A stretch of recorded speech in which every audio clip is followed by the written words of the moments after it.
Welcome to the Restricted View. Today I speak with Sunderland fan Eddy Bamber to preview Everton versus Sunderland from the Stadium and Light on Monday Night Football. How did you get started with your channel and stuff? You've been doing it a while. Yeah, well, this is actually my second channel. So the first one I started when I was 15, Right. and it was 2007 when Sunderland had just come up to the Premier League for the first time under Roy Keane. Right. And believe it or not, it was the day of the FA Cup final 2007. The first one at the new Wembley was the day that my family got the internet for the very first time. Right, okay. All right, so that What a summer, day. so that summer I discovered YouTube, and this was before iPhones and things. So a load of videos from away ends were flip phones, Right. and I was watching them all, and I thought they were great. But I had this little digital camera that had like 4 minutes worth of video that it could take. So that season, I started taking it to the away games, and I started making these videos sort of before the game, capturing the fans, and then a little bit, and then editing together on Windows Movie Maker from Windows Vista or whatever it Yeah, was. I remember. And I loved it. And this was back, you would get so many more views than now. You put a video up and it would get like 100,000 views.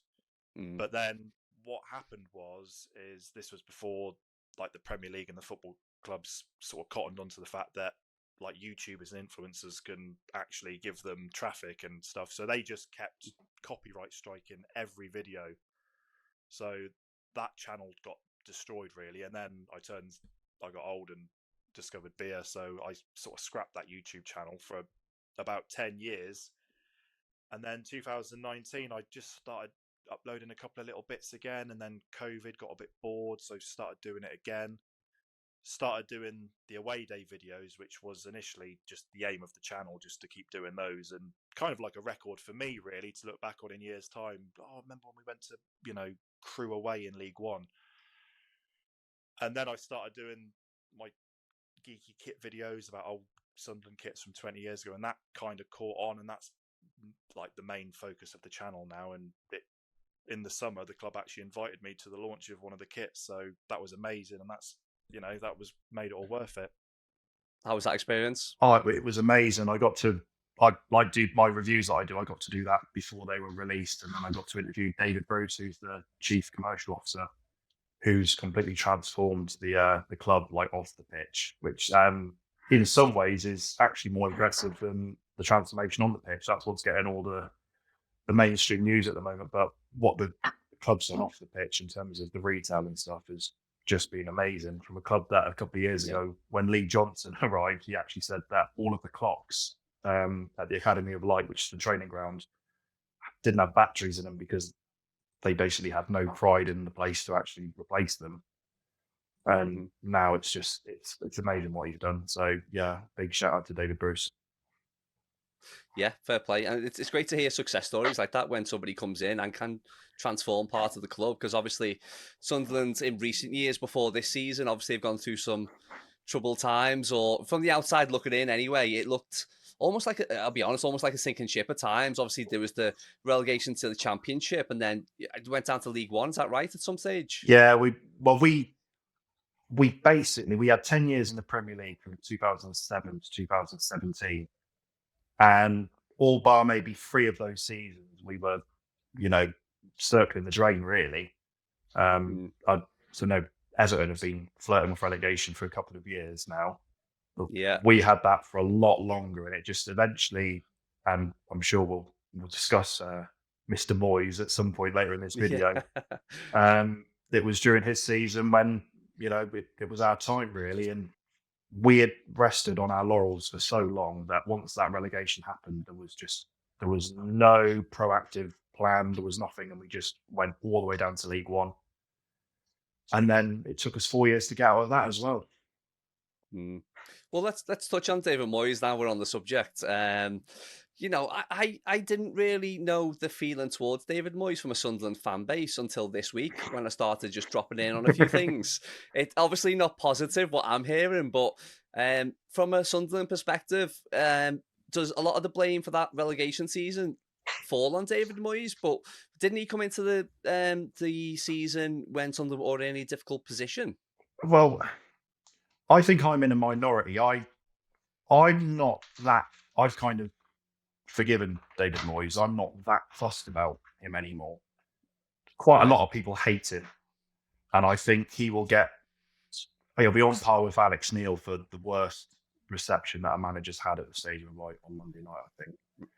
But Really, the season before under Sam Allardyce, and I can't remember the exact numbers. I think between January and May, we may have lost 2 games in the league under Allardyce. And he got us going, and it looked like we had finally clicked. Then we lost him to the England job and his 1 game as England manager. Yeah. Now, kind of the narrative among Sunderland fans is that Moyes then came in and just destroyed what we had under Allardyce, and it went from there. I think Allardyce leaving probably just took all of, positivity that we had. I think that was probably the catalyst more than Moyes. I think Moyes was more a symptom rather than the cause of it. Yeah. But there is no denying the fact that David Moyes did not want to be at Sunderland that season. He did not want to be there. People say maybe he thought he was above it. To be honest, I think he was just so battered and bruised from the Manchester United and Real Sociedad saga. Yeah. I think he just needed to get that job out of the way and get that done and kind of bottom out and then go from there. Because I think he just wanted to shake it off, really, just to shake off the bad feeling of Real Sociedad. Because it did seem like a strange fit going into that job for Moyes. It was. It seemed like he just tried to go for something completely different for the sake of it after the Man United fiasco, which no one was ever going to succeed in that job. That it was just that particular appointment was impossible unless they got. I think maybe if they got Mourinho at that time, it might have worked a bit better. I don't know. Yeah. I think he kind of went to Sunderland knowing that it was probably a little bit of a free hit. If he went there and they did well, it would have fixed his reputation a little bit. If it went as the way it did, everyone just looked and went, well, Sunderland were, a carcass anyway. So he kind of came out of it pretty unscathed, really, in the media. And then since then, he's done exceptionally well. He's got and won a European trophy. And has he been back to Sunderland since? No, this is the first time. Right, okay. So I would say it's a big moment for some Sunderland fans then, Monday night. Yeah, but that's the narrative that they're going to go with. That's the single reason that this game's on Sky, I think. Yeah, he's going to get a Monday night football. Horrible reception, I think, unfortunately. Well, it'll be interesting for the cameras anyway, at the very least, won't it? But Sunderland so far this season, I mean, again, coming into this, I looked at this, the Everton fixture list before the start of the season, and away to Sunderland wouldn't have put any fear in my body, at the beginning of the season. Sunderland, newly promoted club, and, the usual narrative in the Premier League is the promoted clubs tend to go back down. They struggle, they go back down, they get relegated in the first season. However, 2025-26 seems to be a different kettle of fish for all 3 promoted clubs, including Sunderland. I think looking at some of the Sunderland results so far this season, okay, you got a result against Wolves. Wolves are struggling. Nottingham Forest. If you went down that line of the narrative, Forest are struggling under Ange Postecoglou. But going away to Chelsea and getting a result at Chelsea, I think that's maybe when it clicked. Not probably for Sunderland fans, because you probably have already seen this all season, but for the neutrals, maybe now it's clicked that Sunderland are actually a team, and they've got some really good players there. So what's this season been like for yourself, Eddy, just in terms of your expectations going into the season and what's happened? At the start, we had a whole summer of the whole narrative, and quite a lot of people in the media were predicting that Sunderland were going to be worse than Southampton last season. I don't think many Sunderland fans thought we would be that bad. I think we all knew we were in for a tough time, probably, and I certainly thought we would be in a relegation battle from start to finish. But we would at least have a fight and give it a go. I don't think any Sunderland fan expected it to be this good. To get that many players in, and a lot will be made about the total spend that we've had. But in terms of individual prices on players, they've all been pretty average to maybe in some cases low for the Premier League in the current market. Yeah. we've managed to get bang for buck for every single player we've signed, and you've got different nationalities there, and they've all gelled, and they look like they've been playing with each other for years in some cases, and we've just seen them just get that little bit better every week. And that Chelsea game, it kind of felt like it was coming to an extent. Maybe not against Chelsea at home, but we knew that we were going to start giving some of the big teams problems. And yeah, like you say, I think now the cat's out of the bag a little bit that Sunderland aren't just a promoted team that are doing well. Like, we are actually a pretty good team now. And yeah, definitely. Well, fourth in the league at this stage of the season. You normally look at the Premier League table 10 games in, yeah, and you say, okay, you found your feet. Where are we lying here? And then maybe we take that on forward. But fourth in the league after 9 games, and going into the Everton game on Monday night, it's a really comfortable place to be. But is the expectation now to keep that up, to aim for, was it top 4, top 8, top 10? Like, what's the expectation now? no, not top 4. I still think if we ended up finishing around 12th or 13th, it's an unbelievable season. But there's no reason why we couldn't aim for top 10. I think, like you say, at this point, depending on how Monday goes, and I believe Everton, have you won 1 out of your 4 away games, which was against Wolves? Well, that's yeah. But then Wolves. 2 of your defeats away with Man City and Liverpool, which, to be fair, is starting to look like that's maybe a little bit embarrassing. The way Liverpool, what's going on there, I do not know. No. Well, we're enjoying it. We're not too sure ourselves, but we're enjoying it for the time being, because you never know how long it's going to last, do you? Well, we've got them in a couple of weeks. Hopefully, it'll carry on. But yeah. Well, and sorry, yeah, but yeah. Well, Monday night's going to be a crazy game, though. I mean, looking from a Sunderland point of view, do you see Everton coming to the Stadium of Light as 3 points in the bag, or is there anything to be fearful of with Everton, or what's the feeling going into most home games right now? Well, yeah, we've played 4, we've won 3 and drew 1, which was against Villa, and we had 10 men for most of the game. So at home, we've been unbelievable.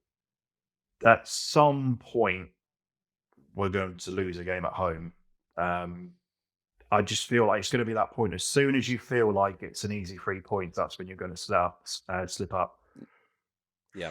For Everton, it's a strange one. I fancied Everton at the start of the season to do really well, and I mean, you're not doing shocking, but I think between Beto and Barry, I think have they only scored 1 goal in the league so far? Well, it's definitely not been. Well, the current situation at Everton is we're making chances. Just when we played Spurs and lost, obviously 3-0 at the weekend, we created a host of chances in open play. But unfortunately, like you say, Beto and Barry just aren't scoring goals. Yeah. So the final creative piece just isn't there for Everton at the moment. And we can go back to last season; it was the same. You could go back to when Lukaku left Everton all them years ago and say we haven't really had an out-and-out striker that replaced him. Dominic Calvert-Lewin at times, but due to his injury record, he's never been consistent. Obviously, Dominic has moved on to Leeds this season. He's not being prolific again for Leeds, but again, it's maybe in a difficult spot in the Leeds team at the moment. But again, it's a place where we need to strengthen. We thought signing Barry in the summer, he would come in, and we probably didn't expect him to be as raw and untested as he is. He's still a young boy. He doesn't look like he's going to be up to standards, at least for the Premier League, anytime soon. He may need a year settling in period, as some foreign players do. But I suppose the frustration with Everton fans is we go out and we spend big money. And we did spend big money in the season. We spent Tyler Dibling from Southampton, who's more like a winger or wide player, for about £40 million. And he's really not been coming on at the pitch at all. Again, another young player, but David Moyes hasn't really been trusting him, even with 20, 30 minutes a game. So when you see Sunderland signing 14, 15 players of the summer, some for, good fees, you think, well, other managers can settle a squad in with 15 players, and the recruitment seems to be on point. Again, 4th place in the league after 9 games. So there's that frustration creeping in with Everton fans, is the recruitment isn't fantastic or hasn't been fantastic in the summer. And other teams, like I say, yourselves, Southampton, are really pulling this all together. Your manager's creating a bit of buzz around the Premier League at the moment, being able to do this for Sunderland. It's one of those situations, isn't it? You hate your manager getting a bit of buzz because you think, Yeah, well, just leave him alone. He's doing a good job. But how good has the manager been? he's been unbelievable from day one. Really, we've had. I mean, he was brilliant for us, Tony Mowbray. But stepping up from there, we had Michael Beale, complete disaster, and then basically from season before last, we entrusted Mike Dodds, he'd been our caretaker about 2 or 3 times, and we gave him half a season just to write the season off, go into next year. And then we hired this guy called Regis Labrie, who no one had heard of. And unbelievable what he's done. He seems to be able to get more out of every player. And then from there, he seems to be able, I don't know if it's him or if it's just the club in general, but they just seem to be able to get every player to buy into the club, which is something that's been missing for a long time. And this, his tactics, the way he can change the game, his substitutions are unbelievable. And what you said before about David Moyes potentially not trusting players, what his substitutions been like? Because I remember when he was Sunderland manager, it seemed at times like if he didn't trust someone, they kind of had no chance, and he would just persist with the system that wasn't working. Absolutely. You've hit the nail on the head. Dwight McNeil, for example, probably one of our main players under Sean Dyche. That's another kettle of fish, though. Let's not start on Sean Dyche. However, Dwight McNeil, Moisey doesn't fancy him, so he doesn't play. No. He doesn't come off the bench. In fact, Everton have got one of the lowest amounts of substitutions in the Premier League so far this season. So it tells you the players on the bench he doesn't really either fancy or trust. But when you've got a kid on there for £40 million who he signs in the summer, you think, well, that's a bit worrying. Yeah. I mean, again, he's raw. He might not be ready. But if you spend £40 million on him, the fans are going to demand, and they're going to say, well, how is the player going to get better if he's not getting minutes on the pitch? And I suppose it's a valid argument. Exactly. We have a young lad called Chris Rigg, who he's been coming up, and he made a couple of cameo appearances under previous managers. Regis Labrie played him virtually all season, and now he's had minutes in the Premier League. And in the playoff final in May, we had Tom Watson, who was on his way out. The transfer to Brighton was agreed, and he was a bit unpopular with some fans. He trusted him to go on the pitch in extra time, and not extra time, and like towards the end of the 90 minutes, and he goes and scores the winner to send us to the Premier League. And so I don't think many managers would do that, but he seems to trust everyone he has. And complete chalk and cheese to David Moyes. I'm sure there were some games when we were in the Premier League under him where we didn't make any subs at all. Yeah, I remember there was one game. I went to West Ham away, and we were just lumping the ball up to Jermaine Defoe, shortest man on the pitch. And within 2 minutes, this isn't working here. And we just 90 minutes carried on, and then West Ham scored in the 96th minute, and we lost. And you just think, what are we doing? Yeah, it's awful. Again, Moisey, his critics will say he will make substitutions maybe around the hour mark, 65 minutes, and when he does, it'll be a like for like. So the system doesn't change; it'll be a striker for striker or midfielder for midfielder. He doesn't deviate all that much. And coming to the Stadium of Light on Monday night, again, some people are asking for James Garner, who's one of our midfield players, to perhaps play right back. Because at the moment, we've got Jake O'Brien, who's a tall, normally a centre-back, playing at right back. Right back, isn't he? Yeah. We don't really have great fullbacks at the moment. Seamus Coleman is in his twilight years. He's had some injury problems. He comes off the bench now and then, but he's not really a starter for Everton anymore. So Everton fans are hoping for James Garner to go in the right-back position to be able to support maybe Iliman Ndiaye a little bit more on the right-hand wing. However, it's David Moyes, and he's defence first, especially going away at the Stadium of Light to Sunderland, where he has history. I think he's going to keep it tight. He doesn't want to concede a goal. And he also wants that aerial support from set pieces and throw-ins, which we know are a bit of a highlight this season, or they're being talked about more this year than any other year. But for me, set pieces have always been important in football. But I've noticed a couple of times Sunderland this year have had some joys off some set pieces and long throws. Goals most recently from long throws. So is that one of the major strengths in Sunderland's game at the moment? Not really, I don't think. I mean, we scored from throw-in at the weekend, and I think you conceded 2, didn't you? From corners. Yeah. So that kind of sets up a little bit of a mini narrative there. But I think in general, I think Everton have been all right with set pieces, haven't you? Yeah, well, that was actually our first time conceding from a corner was at the weekend. Right. And it was twice in one game. So it's like the bus theory, isn't it? They all come along at once. Yeah, I mean, we've got Dan Ballard who can put away a corner, but how we're going to line up at the back, I genuinely do not know. Any changes from the Chelsea game? Any injuries or suspensions that we should know about? Well, Omar Alderete, who's been insane for us, he was out of the Chelsea game on concussion protocol. So until we see the press conference, we don't know whether he's going to be back or not. If he is, that creates a headache because we played 5 at the back against Chelsea and it worked extremely well. We haven't played 5 at the back at home and we were unbeaten. So what if you bring Alderete back in and go to a pack 4?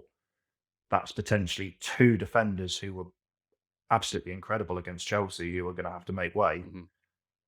It's an unbelievable headache to have, but we have more defenders in form than positions to play them. So it's one of them. You think if Ballard doesn't get dropped, then there's the aerial threat right there because he can basically put away any corner that he's involved with. I don't know personally.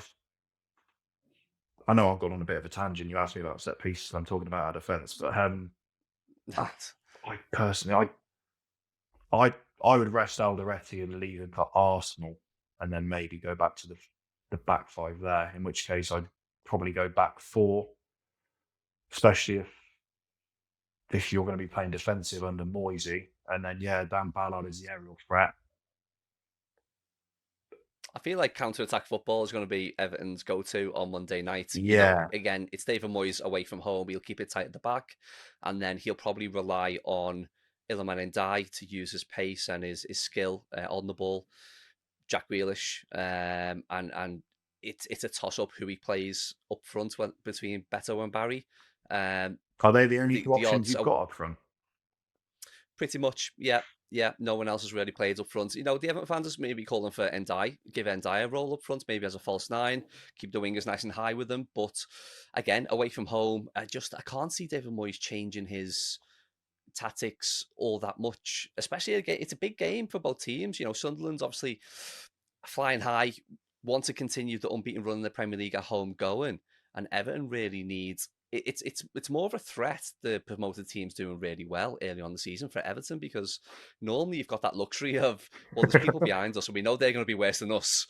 But now that Burnley and Leeds and Sunderland are flying, you almost think, who are the teams going to be at the bottom of the league this season? Maybe we can rely on Wolves and West Ham at the moment because they seem to be doing an equally terrible job as each other. Yeah, but then. It's who else goes down there, really. We're on a bad run of form. Everton fans aren't really happy. We're not scoring lots of goals. And we've got some tricky fixtures coming up. So I'd like to say we'd aim to go to the Stadium of Light for 3 points. However, pessimistic head on. I don't know if I've been a David Moyes supporter for too long, but I'd take a point at this stage. Yeah, I agree. I would take a point as well. I know I probably sound a little bit unoptimistic, but yeah, Everton's always going to be a tricky game, and I just think with the added pressure of Moyes, we always seem to falter to the ghosts from our past, so to speak. Yeah, I think if we can get through this, and then if we can get through this Everton game, avoid any injuries, and then from there we've got Arsenal. I think that's the game really that. At home again. Yeah, and I think that's probably the game that we're going to be looking at to. Well, you never know. It might be a top 2 battle at that point. That's optimistic thinking, but I like it. When's the first derby? I think December 14th. It's at home. That sounds like you've penciled that one in already. Yeah, I know exactly what it is. Is that home or away? That's at home. Right, okay. So you'd imagine it'll be absolutely rocking. First derby for quite some time. It'll be just short of 2 years. We played them in the Cup in 2014. When we were still in the Championship, and it was men against boys that day. Admittedly, they blew us away. It was 3-0, but yeah, it was quite humbling, really. Then again, we had Michael Beale as manager at the time. He only managed 12 games, and one of them was the first derby in about, I can't remember however many years it was. And yeah, it'll be completely different now. I'm still not overly confident about it, but we'll give them a much fair go this time than we did last time. You never are in derby games though, are you? It doesn't matter if you're top of the league and they're bottom. It's like it's a derby game, anything can happen. But it's always a great derby to watch. I really enjoy watching Sunderland and Newcastle. Again, it feels like being from the northeast and the northwest, similar type of vibe, similar type of energy. It's raucous, it's aggressive, almost like an Old Firm derby up there. So it's definitely one I'll be looking forward to as well. Just before we go, just a few. It's Everton, Sunderland. I was looking online this week, and we seem to have quite a few players who've played for both teams. I was looking at the players with the most Everton caps, and of course Jordan Pickford's going to be one that comes up. What kind of reception do you think Pickford will get on Monday night? Yeah, unbelievable. Yeah, he'll be applauded on when he comes on to warm up. He'll be applauded on. Yeah, he'll get one of the best receptions. You'll have Moyes who will get one of the worst, and Pickford. We had Jordan Henderson turn up a few weeks ago for Brentford, and he got a great reception. And although they're both local lads, I think Pickford, even though he's been gone for so long, he's just kept that. I think because Newcastle fans give him so much abuse all the time. Yeah, so much stick. He wears his heart on his sleeve. My granddad, who passed away a few years ago, but he would constantly see Jordan Pickford in the summer in his local chippy because he was always local, and he brought Jack Grealish to his local club last summer. Someone messaged me and said, Jack Grealish is in the bidder. I was like, hey? And then, yeah, whatever. And then next thing he sent me a picture, and I think it was Pickford's brother who took him. But he's still very much, he has not forgot where he's from, and he's still a Washington lad through and through. So, and Sunderland fans haven't forgot that. I think you get that. We get that vibe as well. He often speaks about Sunderland really fondly, and if you speak to people who are close to him or know him a little, he doesn't mind getting back to where he's from and enjoying himself a little bit as well. So it'd be an emotional day for Jordan Pickford, I'm sure. Not so much for David Moyes, but it'll be interesting, those two contrasts. A few other players, I think, that come to mind, probably that didn't make the most appearances for Sunderland, but one of our best players in recent memory, Stephen Pienaar. He obviously put the Sunderland jersey on as well. Did you get to see the best of Pienaar at the time of Sunderland? No, he was one of Moyes' he had like a little bit of an Everton reunion tour in his season. We had and Ichibi as well went there, right? In Ichibi, yeah, he had a couple of good games away at Bournemouth. He was outstanding. Darren Gibson played for Everton. Yeah, Darren Gibson, Brian Oviedo. Who else was it? Lescott. Yeah, Johnny Lescott. Yeah, Lescott. These are all in one transfer quite a few window. really when you go through them. And then of course there's Peter Reid as well. He's the best manager of my lifetime. Kevin Kilban. He never Killer Kilban. I mean, Aidan McGeady as well. I'm not really ranking them in order of great players, but I think you probably saw better of McGeady than we saw at Everton. Yeah, he was immense for us in League One. League One, yeah, probably the level, that helped there. But Gavin McCann as well. Alan Stubbs, former captain for Everton. Don Hutchinson. So there's quite a Jack Rodwell. Quite a lot of players who've transferred between the two clubs. Some better than others. Yeah, Jack Rodwell, no. But again, Peter Reid. Legends of the club. He was a manager when I first got into football, and yeah, love the bloke. I think I was young, but I always remember that as like BBC One documentary. Was it the time of Sunderland there? And Peter Reid was Premier on it. Passions, yeah. Yeah, and he was absolutely slating the dressing room, and he was effing and jeffing, and it was just like something I'd never seen that before. Not really, you'd see like fly on the wall documentaries about Premier League clubs. Yeah, I can't remember what the context of it was, but it's Scouse accent. He's going, "That's weak as piss, that is," and he's shouting, and then Yeah. his assistant Bobby Saxon's coming in, going, "That's me," and that is brilliant. Yeah, it was a bit like Mike Bassett, wasn't it? Just watching it, but in real life. That team talking Mike Bassett was based on that, I think. Yeah, that's right. Yeah. Well, before we go, Eddie, thanks very much for joining me again here on the Restricted View. It's been a pleasure speaking to you. Should we do predictions? See what you think. I'm going to go Sunderland 1, Everton 1. Well, I was going to go 1-1, but I'm going to go 2-2. Oh. I'm going to go with a draw. I think there's goals in the game. I think because defensively we've looked a little bit suspect, especially again from set pieces after the Spurs game. And I'm hoping that we can hit you on the counter a couple of times. You know, being at home, you want to get on the front foot, push forward. So I hope we can get a couple of goals. If we get a win, I'll be made up. But to be honest, it's not likely. Not expecting it. Put it that way. But no, I appreciate it, mate. Your YouTube channel is at Eddy Bamber, is that right? Yeah, that's it. Fantastic. But thanks very much for joining me, and hopefully, you know, the reverse fixture at Goodison Park. At the Hill Dickinson Stadium. Will you be coming up for the Everton game at all, or do you go to every away game, or is it just some? Not every game, most.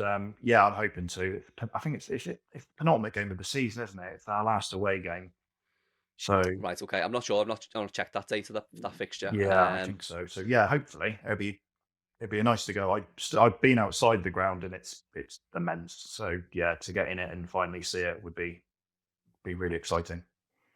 Yeah, I was at the Crystal Palace game. We got last minute winner. Grealish scored, and that was probably one of the first real atmospheres in the Hill Dickinson Stadium, though, where the crowd just erupted, and you had that atmosphere of it can be like Goodison Park. But I think when it's quiet, when an away team can keep everything quiet at the Hill Dickinson, it's airy and it can be quiet. So I suppose it's a little bit of settling in period for Everton, you know, getting used to a new stadium. There's new routines, there's new people around you, so it's all a bit strange at the moment. So away teams could actually capitalise on that. You know, hopefully we'll get it sorted out by the second to last game of the season when you visit. But no, I appreciate it, mate. Thank you very much for joining me. And again, I'll probably speak to you around May time. Yeah, hopefully. Yeah. Thanks for inviting me on. I really enjoyed this.